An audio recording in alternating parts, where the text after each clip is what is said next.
Seguimos con más de la emisión meridiana del Observador y como todos los martes y jueves, ahora les presentamos dentro del Observador el programa especial Primer Plano, conducido, como ustedes saben, por el doctor Marcel Granier, presidente ejecutivo de las empresas 1BC y director general de RCTV. Buenas tardes, doctor Granier. Buenas tardes, Pepe, muchas gracias. Nuestra invitada de hoy es Aide Deutsch. Cuando conversábamos hace un minuto que nos conocimos, tuvimos la oportunidad de enterarnos que habíamos sido ambos discípulos del padre Manuel Aguirre, un personaje inolvidable en Venezuela. De manera que este todavía sigue siendo un pueblo chiquito, ¿no? Somos de la misma escuela. Entonces. Sí, señor. Al hablar con alguien que tiene la experiencia sindical que tú tienes, lo primero que me viene a la mente es cómo es posible que el movimiento sindical, el movimiento obrero venezolano y el gobierno hayan tenido unas relaciones tan malas. O sea, no es usual. Los gobiernos por lo general buscan buenas relaciones con el sector laboral. ¿Qué es lo que han hecho ustedes que la relación ha sido tan terrible y que ha llevado, entre otras cosas, a que en Venezuela en estos 4 años se hayan perdido más de 1 millón de puestos de trabajo?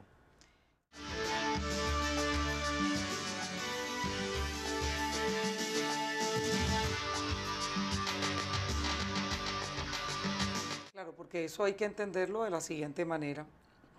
Si nosotros estuviésemos frente a un régimen democrático, cualquier situación conflictiva que se presentara llama a la necesidad de sentarnos a una mesa y buscar soluciones. ¿Por qué tú dices que este no es un gobierno democrático? Porque es un régimen que niega cualquier posibilidad de libertad, aun cuando es que no hay que hacer mucho esfuerzo para entender que el gobierno que preside Chávez es un gobierno que está destinado a disolver las instituciones.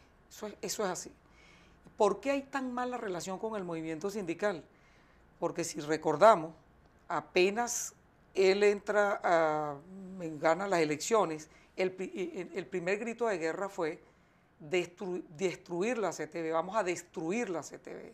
Y comenzó de inmediato una campaña terrible, hasta tal punto que se valió de todos los mecanismos posibles para obligar en un referéndum consultivo que no estaba planteado, ni siquiera podía desde el punto de vista legal plantearse, y pide lo que se llamó la legitimación de las autoridades de la CTV. Y con todo eso, la gente de la CTV fue a lo que se llamó la legitimación o la relegitimación de las autoridades recién electas de esa central sindical y de todas las centrales sindicales. ¿Y qué pasó? El régimen se metió en la pelea con una fórmula, una plancha liderada por quien es hoy ministro de Educación. ¿Y cuáles fueron los resultados? Bueno, que quedaron aplastados. Yo creo que Fedecámara y la CTV están entre las instituciones que este régimen no ha podido diluir y por lo tanto las relaciones son fatales, son muy malas. Ahora, ustedes no se sienten mal porque esa mala relación ha significado que se pierdan más de 1 millón de empleos. O sea, es una cifra monstruosa en cualquier país. O sea, que en 4 años se pierdan 1 millón de puestos de trabajo, 1 millón de familias que en este momento no tienen los recursos necesarios para enfrentar su situación. Bueno, es que a la pregunta de por qué yo creo que el régimen de Chávez y toda la corte chavista no es un régimen democrático, yo diría más que democrático, no tiene un sentido de lo que es la libertad. Bueno, por los resultados. ¿Cómo es posible que hasta la presente fecha, después de 4 años, no hay la posibilidad, no se haya podido dar ni siquiera la posibilidad de sentarse en una mesa, decir, Taima, vamos a buscar resolver este problema, esta conflictividad laboral, sino lo que ha hecho es impulsar que la conflictividad se agudice y los resultados de inmediato es que, porque no es un problema solamente con la CTV, es un problema también con el sector empresarial. Todo lo que tenga que ver con lo laboral, todo lo que tenga que ver con la producción y la productividad, todo lo que tenga que ver en consecuencia con el crecimiento del país. ¿Cómo crece un país si no hay empleo? ¿Cómo crece un país si precisamente las fuentes fundamentales para que en un país se produzca riqueza es el empleo y las empresas que puedan libremente actuar? Bueno, justamente el régimen apunta y ha apuntado durante 4 años a destruir las fuentes de empleo, destruir las empresas por consecuencia, tratar de desprestigiar a las organizaciones sindicales y de diluir esas instituciones. El resultado es eso que tú estás diciendo, que es algo realmente doloroso.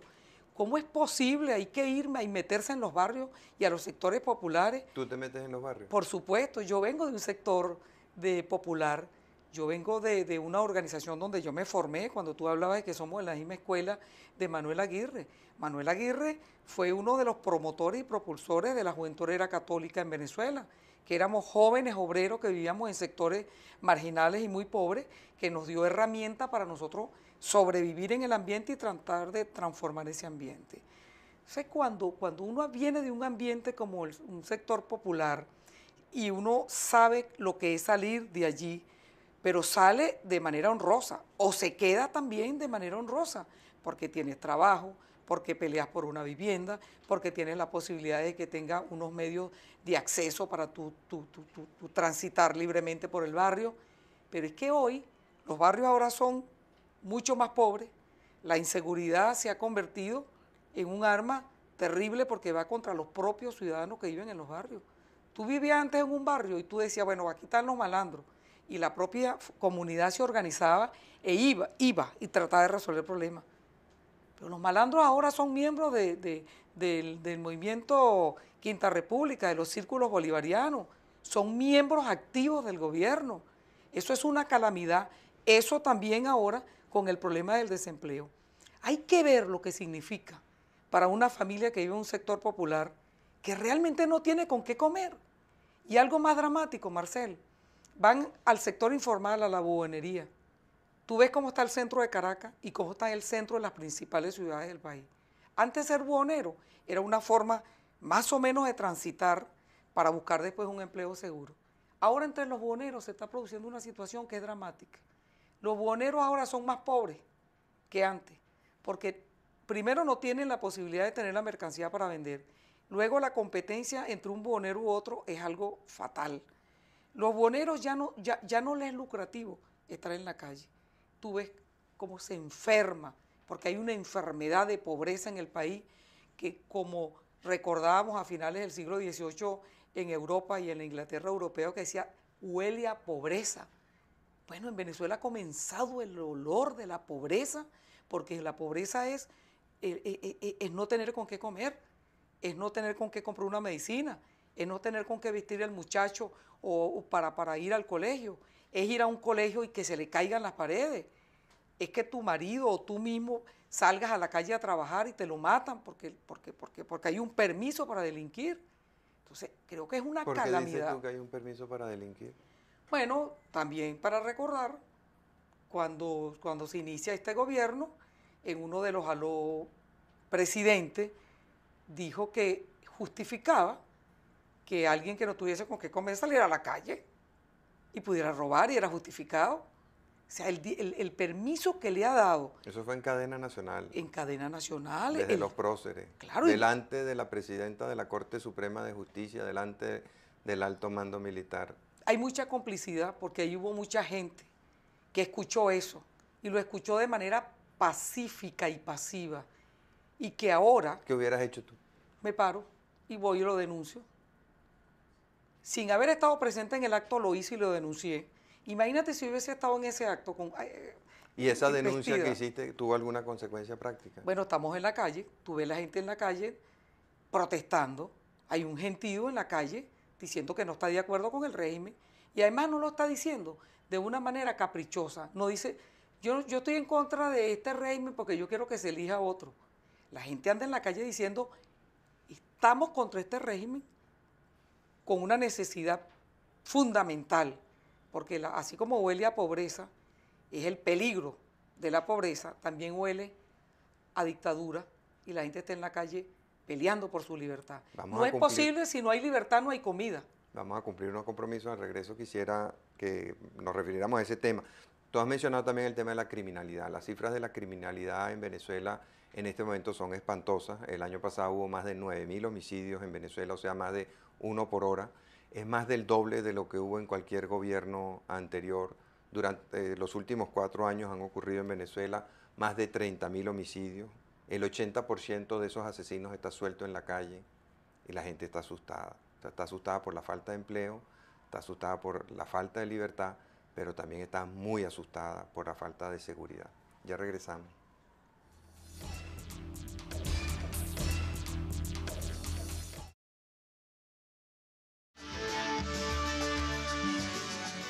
Bueno, hemos quedado en el tema de el olor a pobreza que tú dices que se siente en el país, la falta de libertad y sobre todo la inseguridad, ¿no? La gente en Venezuela está aterrada con esta especie de patente de corso de que disponen los delincuentes, los ampones, los asesinos, y hemos visto cómo alrededor del poder, alrededor del Palacio de Miraflores, con recursos del Estado se han organizado los círculos violentos. ¿Hacia dónde vamos? Bueno, la situación es tan difícil. Yo digo que es una situación compleja, patética, pero de mucho cuidado.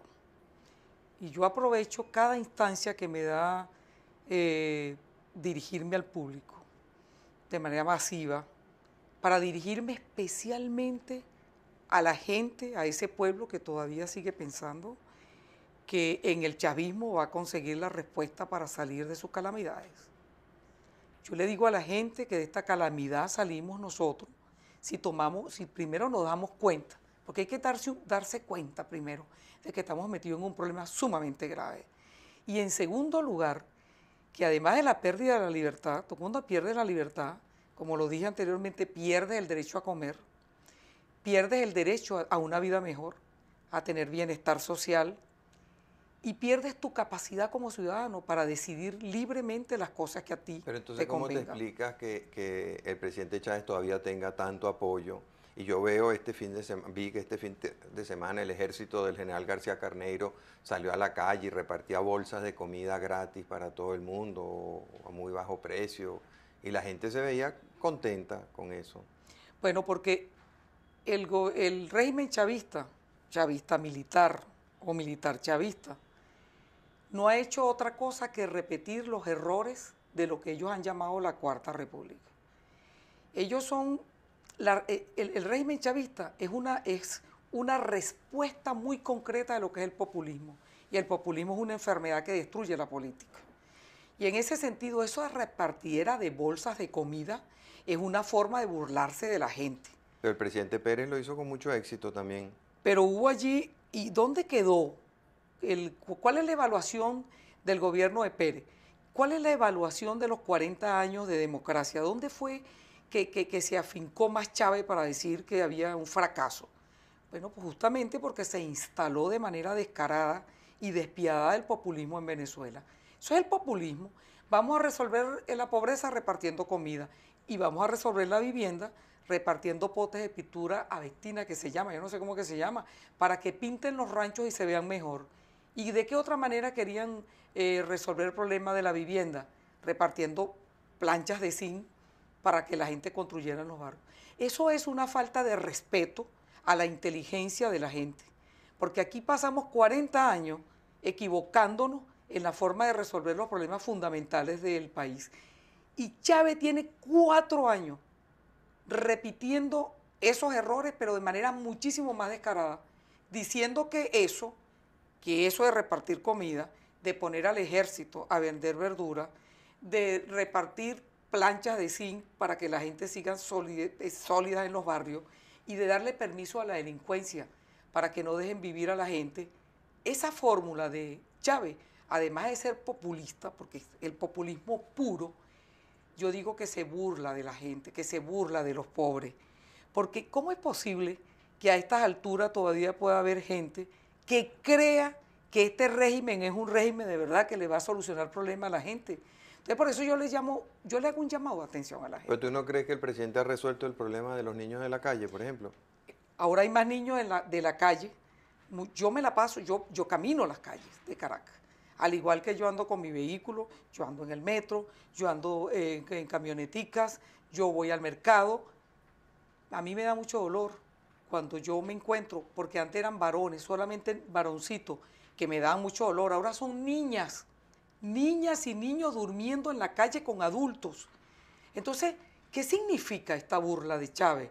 que cada momento saca un Cristo y que saca la Constitución, que se burla de la constitucionalidad, que se burla de la religiosidad, pero que se burla de los pobres, que se burla de los niños en la calle, que se burla de los mendigos, que se burla de los indígenas que están ahí viviendo en esto que llamamos nosotros el nuevo circo, que están allí, y que se burla de los buhoneros, y que se burla de los trabajadores, y que se burla de todo el mundo.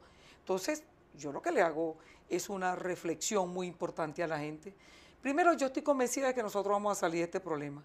Y segundo, que estoy convencida, pero más convencida de lo que tú te imaginas, Marcel, de que aquí va a haber un salto cualitativo, hermoso y muy pronto en la gente que está viviendo ¿Por en qué esta estás tú tan situación. convencido de que vamos a hacer? Yo veo el régimen cada vez más fuerte, el general García Carneiro cada vez más sólido, el apoyo militar del gobierno cada día más contundente. Veo los cubanos cómo se mueven y manejan a la DICIPI, a la DIM, Okay. cómo están manejando las compras de alimentos, cómo están manejando las ventas de petróleo. Bueno, yo veo muy fuerte los tanques. Ajá. Y los FAL, Ajá. eso es fuerte, y eso las lo tiene balas. todo, y los delincuentes, Claro. y las bandas armadas. Y las Entonces, ¿cuál bandas es la armadas. fuerza Entonces, de la oposición? Pero eso es una fortaleza física, tangible que está allí. Pero es que, Bueno, pero esa mata. bueno, pero también el pueblo organizado y fuerte y con conciencia política, puede resolver un problema frente a las armas. ¿Pero qué puede el pueblo frente a los cañones del general García Carneiro? Bueno, esto me o frente permite, a las bandas cubanas. Muy bien, pero esto me permite hacer una reflexión. Yo no creo que el componente militar activo todo esté con Chávez. En los cuarteles, eso que Chávez decía con tanta burla, que decía yo me dejo guiar por ese silencio que hay en los cuarteles, ese gran silencio. Y ahora yo le recuerdo a Chávez una cosa, que le ponga mucho cuidado a ese silencio de los cuarteles. Yo estoy convencida de que los militares activos, esos hombres que están allí, que tienen hijos, que tienen mujeres, que forman parte de este pueblo, que vienen también de sectores populares, que vienen de familias que han tenido que trabajar mucho para poderlos llevar donde ellos están, ellos tienen que tomar una decisión y tienen que unirse a este pueblo cívico y civil, porque nosotros no podemos hacer nada si todos los componentes no estamos juntos. Yo no estoy llamando un golpe, soy enemiga total de los golpes de Estado. Entonces, ¿qué es lo que tú le estás pidiendo Nada, a los militares? que lean la Constitución Nacional. ¿Y qué deben leer ahí? Ahí leen que ellos no están obligados a seguir un régimen ni a obedecer a un régimen ilegítimo y a un régimen que se burla de ellos y a un régimen que no cree en la institucionalidad y un régimen que los está disolviendo y a un régimen que lo está sustituyendo no solamente por los círculos violentos, sino que lo está sustituyendo con las milicias cubanas, iraquí, de todo lo que tiene que ver con el medio ambiente, el Medio Oriente. Entonces yo estoy segura que ahí, en estos militares que aparentemente están silenciosos, yo los invito a que salgan y a que entren a conformar con todo este pueblo que cada día está más unido a resolver problemas. Esos tanques se pueden disparar si hay balas, pero esos tanques también pueden dejar de disparar si tú dices yo no le disparo al pueblo. Bueno, eso fue lo que pasó el 11 de abril, ¿no? No, y lo que pasó en Yugoslavia, recuerda el caso de este señor Milosevic. ¿Qué fue lo que sucedió allí? Aquel hombre tan poderoso, que llegó el componente militar un día y lo que hizo fue apartarse. Se une al pueblo cuando toma la decisión de no dispararle. Y entonces, ¿qué es lo que yo le estoy diciendo a los militares? Ustedes son también del pueblo. Ustedes no son unos marcianos. Ustedes son parte de este pueblo. Ustedes tienen la oportunidad de oro de asumir la responsabilidad de salvar a este país. Pero ¿tú no crees que ellos tienen una situación de mucho poder, de muchos privilegios ahora que no van a querer renunciar? No creo. Yo creo que ellos no son distintos a los que estamos afuera. Yo creo mucho en eso.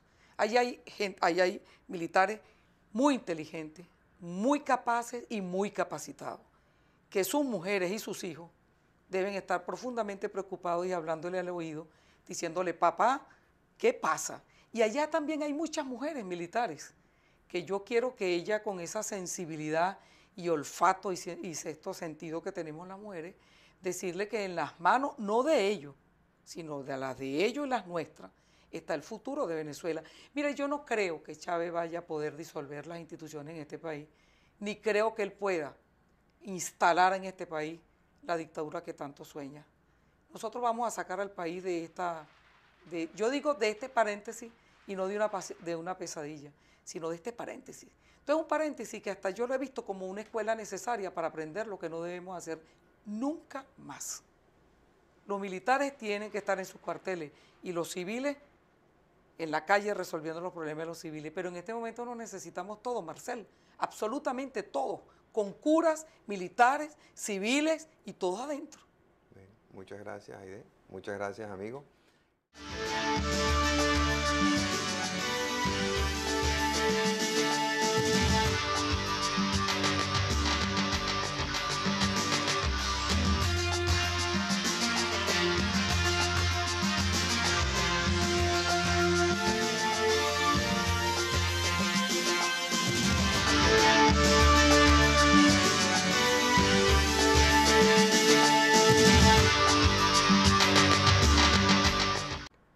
Que la relación ha sido tan terrible y que ha llevado, entre otras cosas, a que en Venezuela en estos 4 años se hayan perdido más de 1 millón de puestos de trabajo.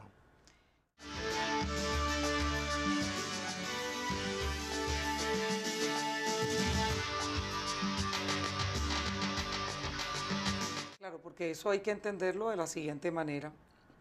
Si nosotros estuviésemos frente a un régimen democrático, cualquier situación conflictiva que se presentara llama a la... Inolvidable en Venezuela. Además que este todavía sigue siendo un pueblo chiquito, ¿no? Somos de la misma escuela. Entonces. Sí, señor. Al hablar con alguien que tiene la experiencia sindical que tú tienes, lo primero que me viene a la mente es cómo es posible que el movimiento sindical, el movimiento obrero venezolano y el gobierno hayan tenido unas relaciones tan malas. O sea, no es usual. Los gobiernos por lo general buscan buenas relaciones con el sector laboral. ¿Qué es lo que han hecho ustedes? Seguimos con más de la emisión meridiana del Observador y como todos los martes y jueves, ahora les presentamos dentro del Observador el programa especial Primer Plano, conducido, como ustedes saben, por el doctor Marcel Granier, presidente ejecutivo de las empresas 1BC y director general de RCTV. Buenas tardes, doctor Granier. Buenas tardes, Pepe. Muchas gracias. Nuestra invitada de hoy es Aide Deutsch. Cuando conversábamos hace un minuto que nos conocimos, tuvimos la oportunidad de enterarnos que habíamos sido ambos discípulos del padre Manuel Aguirre, un personaje... Gana las elecciones, el primer grito de guerra fue destruir la CTV, vamos a destruir la CTV. Y comenzó de inmediato una campaña terrible, hasta tal punto que se valió de todos los mecanismos posibles para obligar en un referéndum consultivo que no estaba planteado, ni siquiera podía desde el punto de vista legal plantearse, y pide lo que se llamó la legitimación de las autoridades de la CTV.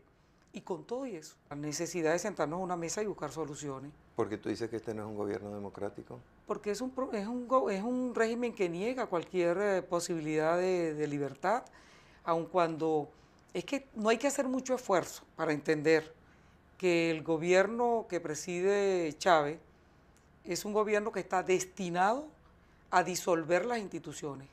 Eso es así. ¿Por qué hay tan mala relación con el movimiento sindical? Porque si recordamos, apenas él entra a